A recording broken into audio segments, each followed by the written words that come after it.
Baik, perkenalkan kami dari kelompok 2, yaitu saya Lutfia Budi Yasmin, 19, dengan NIM 1945000040. Kemudian akan dilanjut oleh teman saya. Saya Dwi Nurdianti dengan NIM 19425461. Selanjutnya dilanjutkan oleh Mesti. Perkenalkan saya Mesti Regita Cahyani dengan NIM 19425438. Yang selanjutnya akan dilanjutkan teman saya Despian. Perkenalkan, nama saya Despin Hari Muharam dengan NIM 1942500628. Selanjutnya akan dilanjutkan oleh teman saya, Via. Nama saya Lutfia Nur Hafiza dengan NIM 1942500362.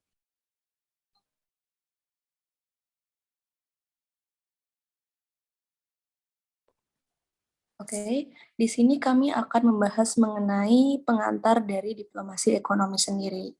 Kemudian yang pertama saya akan menjelaskan mengenai pengertian diplomasi. Di sini diplomasi merupakan seni dan praktek dalam bernegosiasi oleh seseorang yang disebut dengan istilah diplomat, di mana biasanya diplomat ini mewakili sebuah negara atau organisasi. Kata diplomasi sendiri biasanya langsung terkait dengan diplomasi internasional yang biasanya mengurus berbagai hal seperti budaya, ekonomi, dan perdagangan. Kemudian menurut Geoffrey McDermott, diplomasi adalah pertimbangan dalam manajemen hubungan internasional. Masing-masing negara seberapapun kaliber dan ukurannya selalu ingin memelihara atau mengembangkan posisinya dalam kancah internasional. Mungkin bisa di next slide. Nah, di sini adalah gambar-gambar dari diplomasi sendiri. Kemudian yang terakhir ini adalah diplomasi cendol yang dilakukan oleh Indonesia dan negara Inggris. Oke. Kemudian mungkin bisa di next slide, akan dilanjutkan oleh teman saya.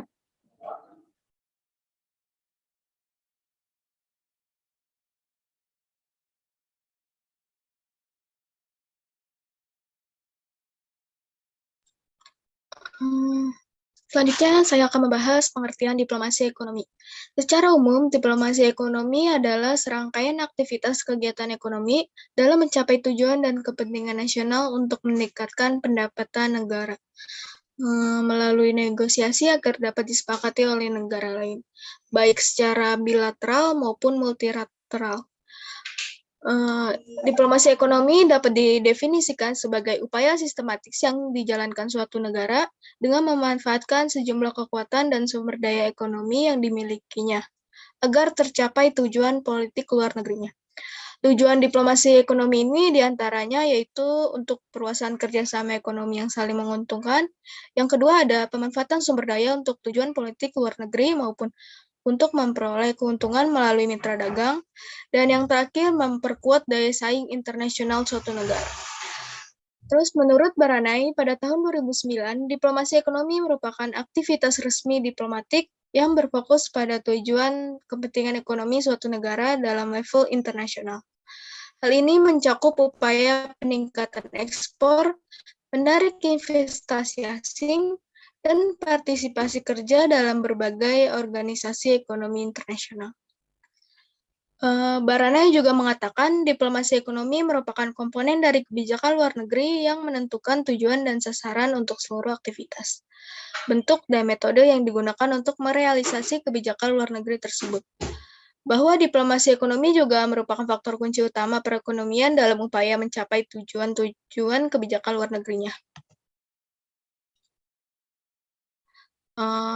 Meski secara tradisional diplomasi ekonomi ini dipahami sebagai aktivitas yang hanya dilakukan oleh kalangan elit atau politisi. Namun, pada perkembangan zaman, aktor non-negara juga memiliki peran yang signifikan seperti pengusaha atau MNC. Bisa dilihat dalam gambar ini, tidak hanya pemerintah saja yang berkontribusi dalam diplomasi ekonomi, tetapi ada pengusaha dan MNC juga berkontribusi dalam ekonomi juga. Selanjutnya dilanjutkan oleh teman saya, Mesti.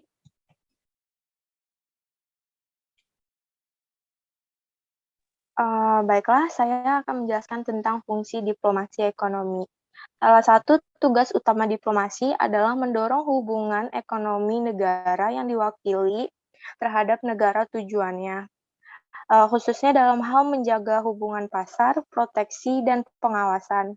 Melalui diplomasi ekonomi, negara dan pelaku ekonomi dapat memperluas jaringan dan hubungannya dengan mitra dagang atau negara lain secara damai yang kemudian diharapkan dapat menciptakan situasi win-win. Menurut Baranai tahun 2009, perkembangan peran dan fungsi diplomasi ekonomi pada sistem ekonomi internasional modern didorong oleh berbagai faktor, di antaranya adalah sebagai berikut. 1. Proses internasionalisasi dan penguatan dependensi sistem ekonomi dunia yang mengarahkan pada dua hal, yaitu integrasi global dan regional. Yang kedua, ekspansi pesat yang terjadi pada ekonomi pasar, liberalisasi perekonomian nasional, dan peningkatan interaksi negara melalui perdagangan dan investasi internasional, serta peningkatan aktor ekonomi global seperti perusahaan multinasional, bank, dan kelompok investasi. Yang ketiga, globalisasi ekonomi, yaitu gabungan antara proses internasionalisasi dan peningkatan peran perusahaan multinasional yang berdampak pada peningkatan peran diplomasi ekonomi. Dalam hal ini, diplomasi ekonomi berperan dalam mendorong perkembangan internasionalisasi di negara, namun di sisi lain juga menahan kekuatan dari negara atau aktor lain yang berusaha memonopoli keuntungan dari globalisasi tersebut.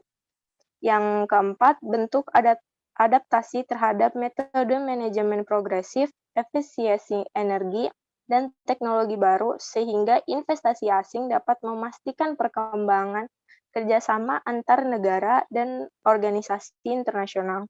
Yang kelima, perkembangan inovasi ekonomi negara terhadap keterbukaan ekonomi eksternal.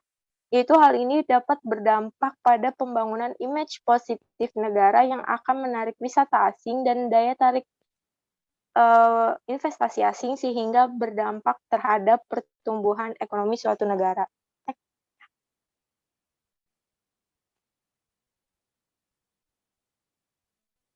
Selanjutnya saya akan menjelaskan tentang ekonomi Indonesia triwulan 1 tahun 2022, yaitu laju pertumbuhan dan nilai PDB triwulan dapat dilihat dari data yang telah ditampilkan, yaitu dari tahun 2019 atas nilai PDB-nya yaitu 3,783 dan kuartal 1 pada tahun 2022 yaitu 4.513, di mana laju pertumbuhan dan nilai PDB ini tumbuh sekitar 5,01% dari tahun 2019. Makasih. Selanjutnya akan dilanjutkan oleh teman saya. Ya, di sini saya akan menjelaskan diplomasi ekonomi negara terhadap negara lainnya. Di sini kami mengambil rujukan dari negara Jepang dengan negara Uni Eropa. Seiring dengan munculnya persaingan antar negara di bidang politik, ekonomi, dan militer, perimbangan kekuatan dalam masyarakat internasional berubah dengan semakin cepat dan kompleks. Sementara ketidakpastian tantangan internasional yang ada semakin berkembang. Jepang menangani berbagai masalah, khususnya di bidang ekonomi yang mencakup perubahan struktur ekonomi domestik dan global, munculnya proteksionisme dan konflik perdagangan. Tahun ini menandai tahun ke-10 setelah gempa besar Jepang yang merekonstruksi daerah yang terkena dampak yang perlu dilanjutkan. Jepang telah memajukan inisiatif dengan tujuan lebih mempercepat promosi diplomasi ekonominya sebagai salah satu bidang prioritas diplomasi Jepang yang berpusat di sekitar 3 aspek. Yang pertama, pembuatan aturan untuk mendukung sistem ekonomi global yang bebas dan terbuka dengan mempromosikan berbagai perjanjian ekonomi dengan tetap menjaga dan memperkuat sistem perdagangan multilateral yang sebagaimana termasuk dalam versi 2021 yang telah diperbarui. Yang kedua, mendukung ekspansi bisnis luar negeri perusahaan Jepang melalui promosi kemitraan publik dan swasta. Yang ketiga, mempromosikan diplomasi sumber daya bersama dengan pariwisata inbound ke Jepang. Lalu Perdana Menteri Fumio Kishida ingin berfokus pada dua isu utama, realisasi bentuk baru kapitalisme untuk menghidupkan kembali ekonomi Jepang dan kemajuan diplomasi realisme untuk era baru. Manuver ahli diplomasi dan keamanan nasional yang mencakup upaya untuk menyebarkan nilai-nilai universal, menavigasi tantangan global, dan menjaga kehidupan dan mata pencaharian rakyat Jepang. Akan membentuk diplomasi ekonomi Jepang yang di bawah yang bernama Kishidanomics. Upaya Perdana Menteri Kishida untuk keberlanjutan ekonomi dengan muncul siklus pertumbuhan dan distribusi yang baik. Tidak akan lengkap tanpa membangun diplomasi ekonomi multilateral Jepang dengan Uni Eropa. Salah satu kerjasamanya adalah EPA atau Economic Partnership Agreement.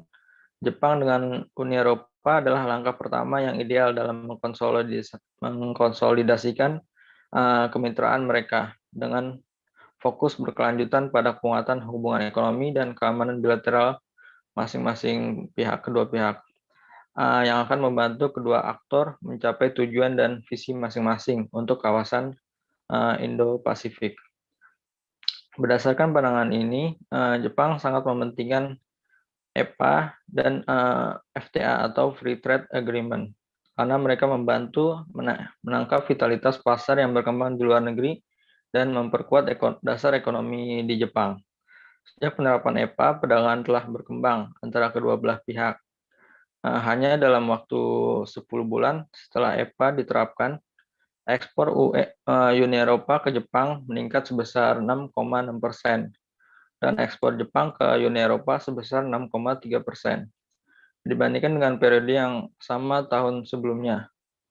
Selain itu, EPA telah memungkinkan Jepang untuk memperkuat sistem perdagangan multilateralnya yang merupakan salah satu prioritas terbesar Tokyo Jepang. Implementasinya telah membantu Tokyo memperkuat prospek perdagangannya dengan masing-masing negara Eropa seperti Prancis dan Italia. Bagi negara seperti Italia, Jepang adalah mitra penting untuk mempromosikan konsolidasi perusahaan paling maju dan inovatif di pasar internasional yang bergerak di bidang artificial intelligence, Internet of Things, IC, dan robotika. Lalu EPA, Uni Eropa, dan Jepang dapat membantu perluasan Supply Chain Resilience Initiative atau SCRI untuk mempromosikan kolaborasi antara negara-negara di kedua belah pihak dan menciptakan lingkungan perdagangan yang saling menguntungkan. Boleh di next. Nah, di sini ada gambar pertemuan antara Uni Eropa dan Jepang. Salah satu yang dibahas yaitu mengenai kesepakatan perdagangan bebas. Boleh di next.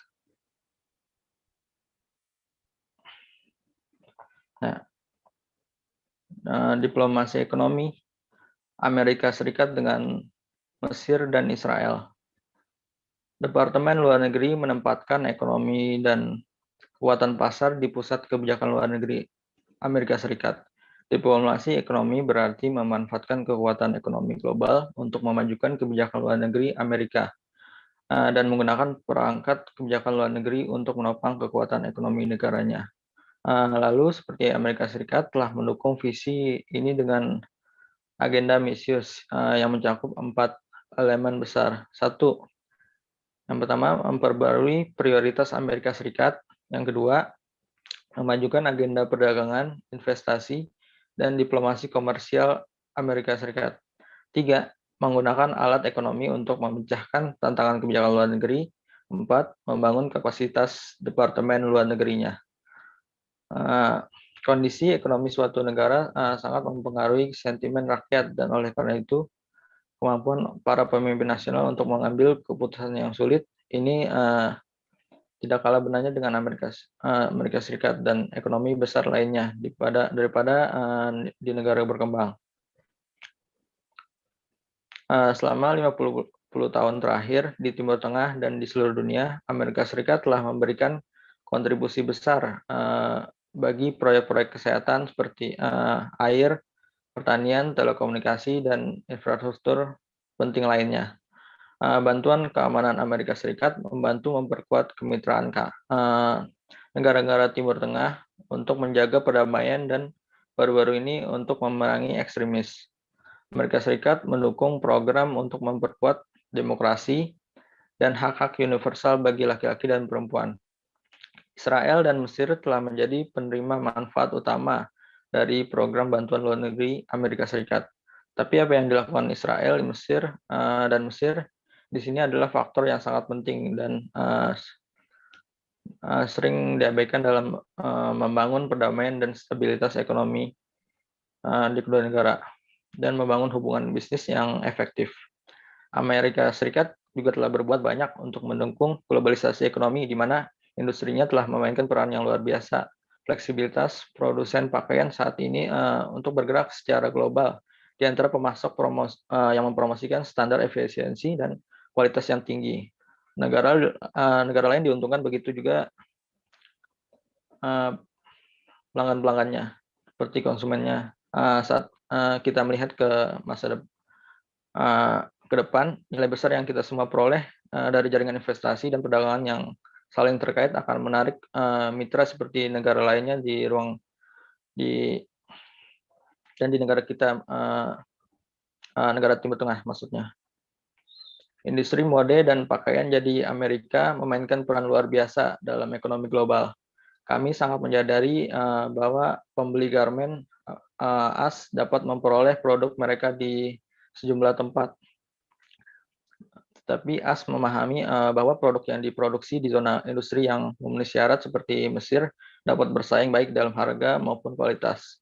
Meskipun para pemimpin politik menandatangani kesepakatan yang telah ditentukan, industri Amerika Serikat membantu mengamankan kesepakatan tersebut dengan menggabungkan bahan-bahan superior Israel dan Mesir seperti t-shirt, jeans, pakaian tidur, dan pakaian siap pakai lainnya yang dihasilkan membantu membangun hubungan dan ikatan bisnis antara Israel, Mesir, dan Amerika Serikat. Dengan kata lain, perdagangan dan keterlibatan bisnis antara Amerika Serikat dan Timur Tengah dapat membantu memperkuat ikatan yang diciptakan oleh kesepakatan politik antara orang-orang, siklus investasi, pertumbuhan, keuntungan, dan pekerjaan yang menguntungkan semua orang. Di negara-negara itu. Lalu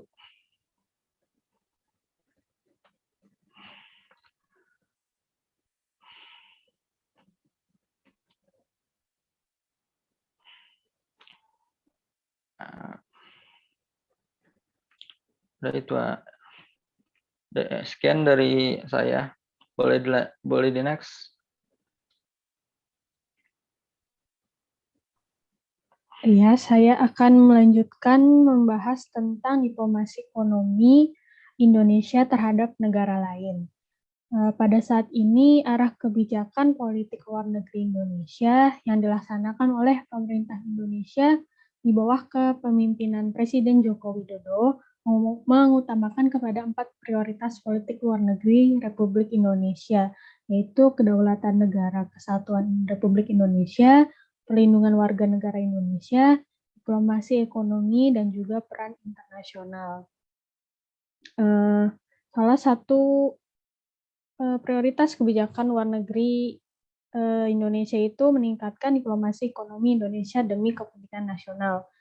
Kebijakan ini mewajibkan seluruh jajaran misi diplomatik Indonesia di luar negeri untuk mengimplementasikan prioritas kebijakan tersebut demi menunjang pencapaian kepentingan nasional dalam bidang ekonomi.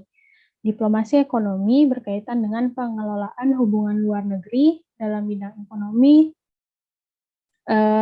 yang mencakup kegiatan ekspor dan impor, pinjaman dan bantuan luar negeri, serta perdagangan internasional dan juga investasi.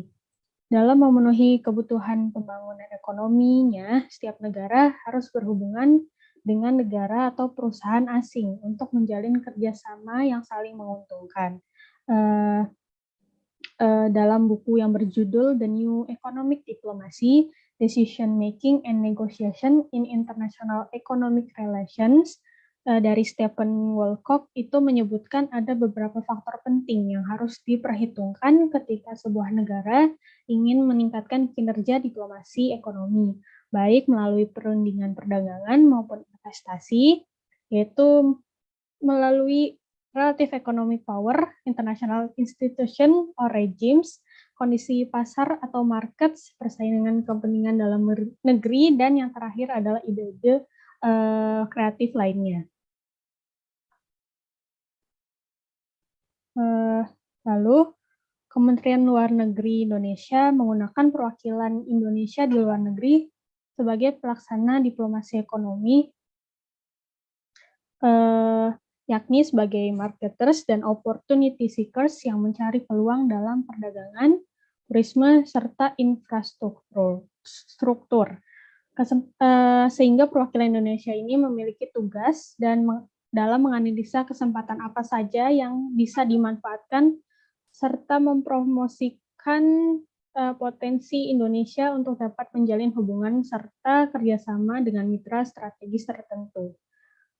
Selain itu, peran diplomat sebagai perwakilan Indonesia juga dituntut untuk dapat memiliki kemampuan market intelligence serta trade policy intelligence.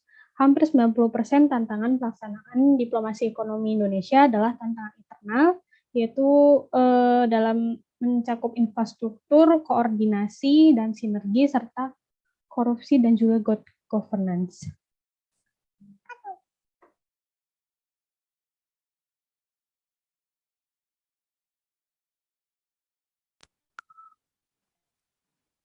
Ya, baik. Sekian presentasi dari kelompok kami. Terima kasih. Mohon maaf bila ada kesalahan atau kurang dari kata-kata kami.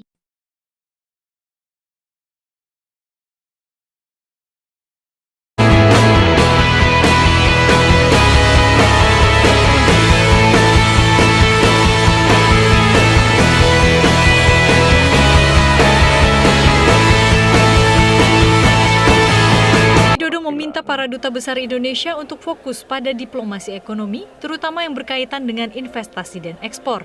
Hal itu disampaikan Jokowi saat membuka rapat kerja Kepala Perwakilan Republik Indonesia dengan Kementerian Luar Negeri di Istana Negara, Jakarta. Menurut Jokowi, investasi dan ekspor merupakan hal yang dibutuhkan Indonesia untuk mendorong ekonomi domestik sekaligus mengurangi ketergantungan terhadap impor. Namun Jokowi juga menekankan para duta besar agar dapat memetakan investasi yang dibutuhkan Indonesia, khususnya yang berkaitan dengan produk substitusi impor. Tetapi saya ingin kita semuanya fokus pada diplomasi ekonomi. Saya ingin 70-80% apa yang kita miliki itu fokusnya di situ, di diplomasi ekonomi. Karena itulah yang sekarang ini yang sedang diperlukan oleh negara kita. Oleh sebab itu, penting sekali para duta besar ini sebagai duta investasi. Yang pertama sebagai duta investasi. Tetapi juga harus tahu investasi di bidang apa yang kita perlukan atau menjadi prioritas. Terima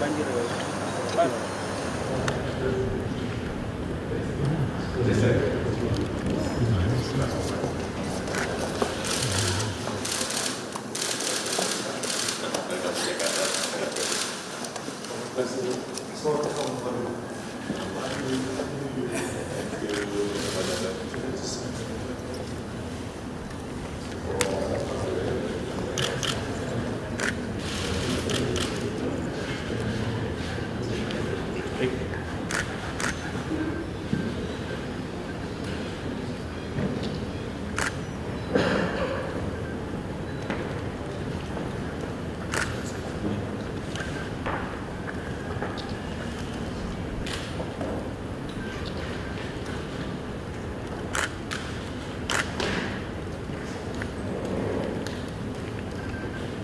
Firstly, welcome to Indonesia, to Mr. Adam Puhler and the delegation, and also Mr. Ambassador. Secondly, during my second term, infrastructure development will continue. The government needs investment to fund many infrastructure development programs like toll road, airport, seaport, energy infrastructure, and digital technology. Pada pertemuan Rabu sore ini, Menteri Perdagangan Indonesia Muhammad Lutfi membenarkan pembahasan berfokus merumuskan kebijakan konkret pada dua sektor kerja, yakni energi hijau, serta makanan, minuman, dan agrikultural. Kerjasama yang dimaksudnya termasuk perjanjian perdagangan bebas atau Free Trade Agreement antara Indonesia-Inggris di masa mendatang. Tak hanya itu, Lutfi juga turut mendiskusikan partisipasi Indonesia-Inggris dalam gelaran G20 dan Organisasi Perdagangan Dunia. Ia berharap semakin banyak ruang untuk memperkuat kolaborasi, khususnya investasi perdagangan dan kelompok kerja industri. You and I, with the current number of 2.6 billion, is way below our punching weight. So then we have to grow this even more. We also saw that the investment from UK has been tremendous, not less than $332 million in the year of 2021. We need to upgrade this because the cooperations, like you said, especially for new sustainable energy, we can foster much more. And because of that, I think this is a mutual benefit for both countries, not only in investment but also in trade. Di sisi lain, Menteri Perdagangan Internasional Inggris Anne-Marie Trevelyan menyebut potensi kerjasama Indonesia-Inggris sungguh besar. Bahkan di 2021 tercatat angka investasi Inggris di Indonesia sebesar 332 miliar dolar Amerika.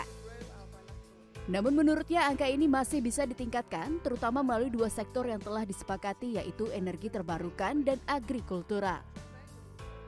Anda menyebut Inggris mampu menyediakan teknologi inovatif pada sektor energi pasang surut atau tidal energi dan hidrogen.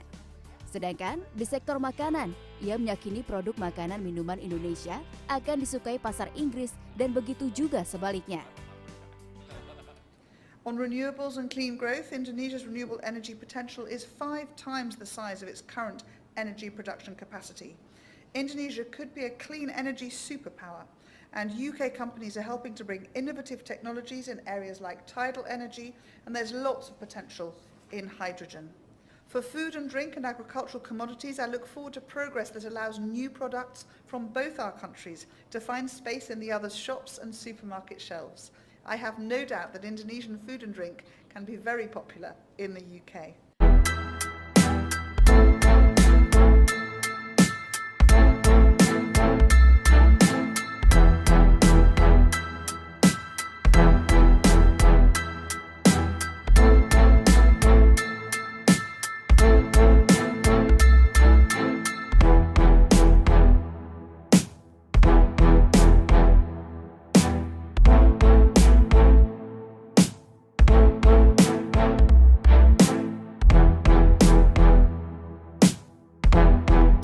Tren yang semakin naik ini kita optimis bahwa ke depan kita akan terus dapat meningkatkan kerjasama perdagangan, dan tadi Bapak Presiden juga menyampaikan pentingnya kedua belah pihak untuk terus bekerja bersama meningkatkan investasi di kedua negara.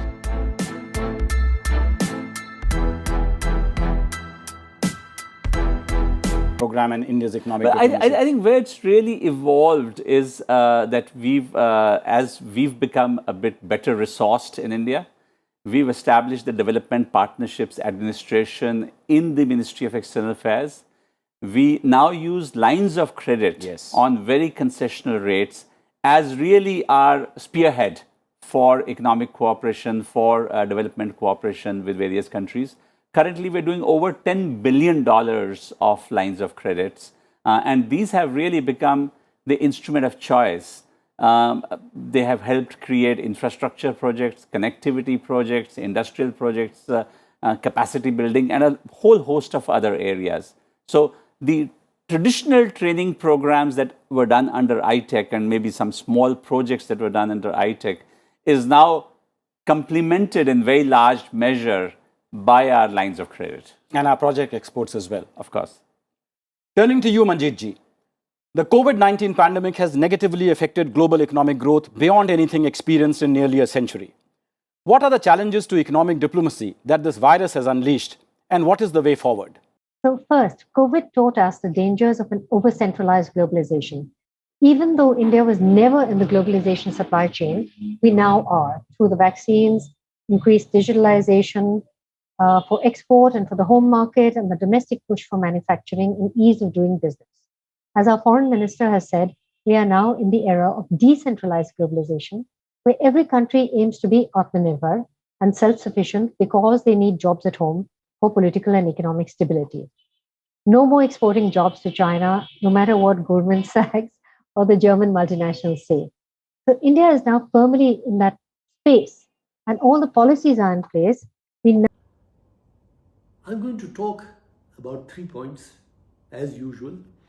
And this time, I plan to talk about the differences between economic and commercial diplomacy, if any, and then we'll go on to 2 other points. To me, this is an artificial distinction.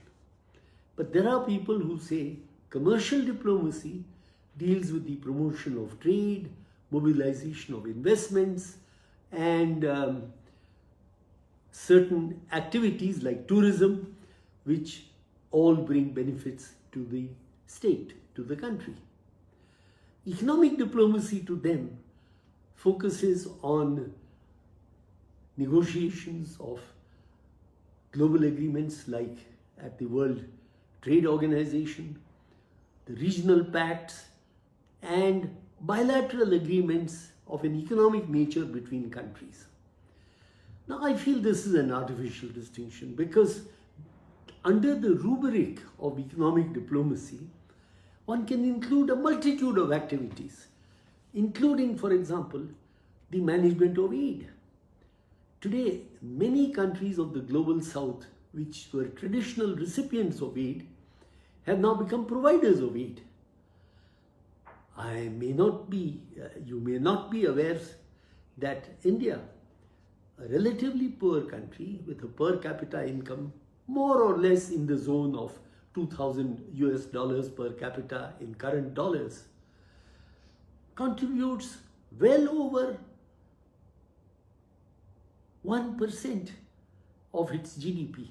No, sorry, I got that fact wrong. Contributes around 0.3% of its GDP in its foreign aid. Some are grants, some are loans, some are commercial credits. So, economic diplomacy thereby covers activities such as monetary policy, cooperation between banks, credit rating systems. About the broader themes that you see emerging as we look at China and very aggressive economic diplomacy that it is following. After all, the kind of power that China is becoming is primarily determined by its economic base. So what are some of the 2 or 3 things you would say about China's economic diplomacy? Well, first of all, thank you very much for having me here. Well, in terms of China's economic diplomacy, the predominant feature, of course, is its emphasis on the infrastructure development, either in the country itself or in its neighboring countries. And what we can see, for example, in Southeast Asia, China, you see, it has forged lots of mechanisms with Southeast Asian countries and also with ASEAN as a group. But other than that, China actually shifted sort of focus from the physical, investment into like the soft part, which I mean is governance. It's predominantly shown in the last May. As you know, the BRI International Cooperation Forum, President Xi Jinping introduced the principles of greenery, investment overseas. So it is like it is sort of like progress. Well, other than that, of course, it shows China's ambitions in governance, right?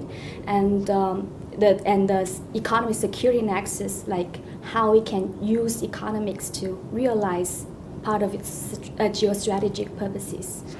So when you look at the kind of expansive global economic ambitions that it is demonstrating through UBOR and other, as you point out, myriad infrastructure projects around the world today, do you see any challenges emerging in the short to medium term, both in terms of material abilities of China to deliver on some of these commitments, as well as the larger normative issues that some countries, including India, have raised about what perhaps this represents if you compare to the past, what the Chinese aggressive economic ideas, how do they challenge the normative order on which the economic foundations of the post-Second World War liberal order was based? Any thoughts on that? Thank you for the question. I think there are mainly 3 points. First of all is China's own ability of delivering the promises.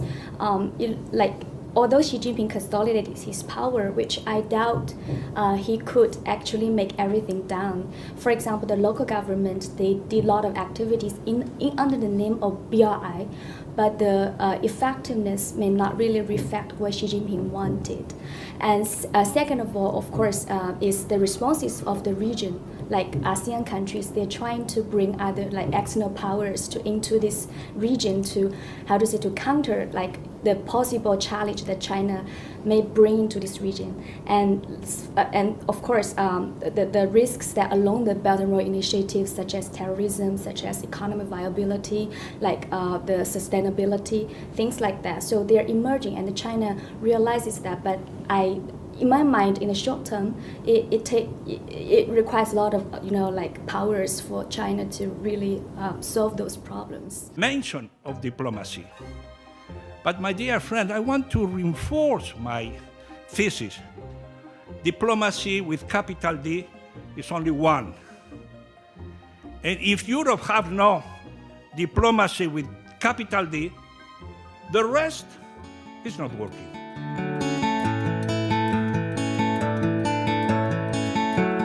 European social model, welfare model, is so dependent on export incomes, and that's why it's in our interests, in the European interest and European business sector's interest, to have better trade environment. So the more we can help our businesses to trade with third countries, the more income we can get to Europe and more jobs we can get to Europe.